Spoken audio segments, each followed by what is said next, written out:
All right, let's just get into it. We're heading into some pretty dark territory today, really digging into that human impulse to control everything, especially the things we can't.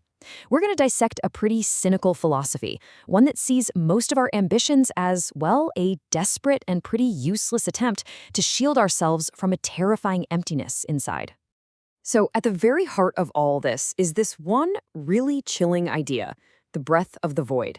You know that feeling? That deep, gut-level fear of meaninglessness, that nagging suspicion that under all the hustle there's just nothing?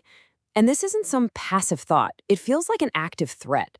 It's like a constant cold draft in a room, making you feel like the tiny flame of who you are could just be snuffed out. So what do? We try to build a wall against it. And that wall? Well, we build a shield. We forge a mask.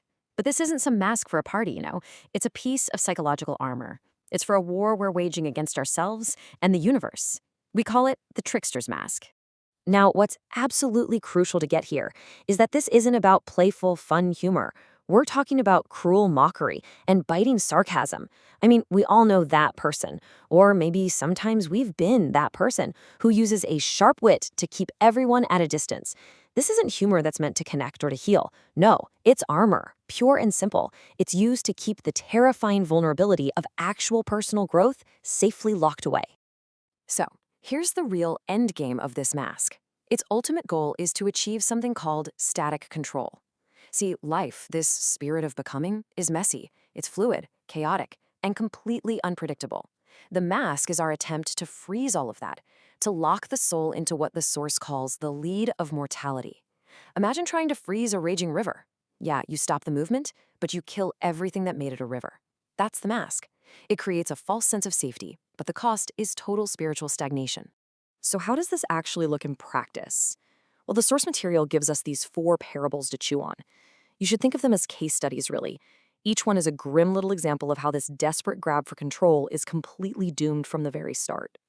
This table just lays out 4 different attempts at static control and 4 spectacular failures. First up, you've got the Weaver. She uses pure logic, pure reason to try and map out the infinite, only to find all her perfect little lines just dissolve into a meaningless, tasteless broth. Then there's the Monarch. He seeks absolute power through a logic of zero, but by trying to control everything outside of himself, he just causes his own spirit to rot from the inside out. The Librarian, he takes it a step further. His ultimate act of control is to metaphorically kill God, the ultimate witness, just to escape judgment. But what happens? He ends up being crushed by the much heavier weight of his own self-hatred. And finally, the Puppet King. He foolishly thinks he can command chaos itself, and he just ends up being a joke, a puppet dangling on the strings of the very forces he wanted to master. The pattern here is pretty clear. Every single attempt at total control just blows up in your face. And this just nails the lesson from those stories, doesn't it? Any ambition, any at all, that's aimed at dominating the fundamentally chaotic nature of being, it's like signing a contract with ink that vanishes the second you write your name. It's an exercise in utter futility. Okay, so if that defensive, controlling posture is a dead end, what's the alternative? Well, this brings us to the real turning point, the central choice in this whole philosophy.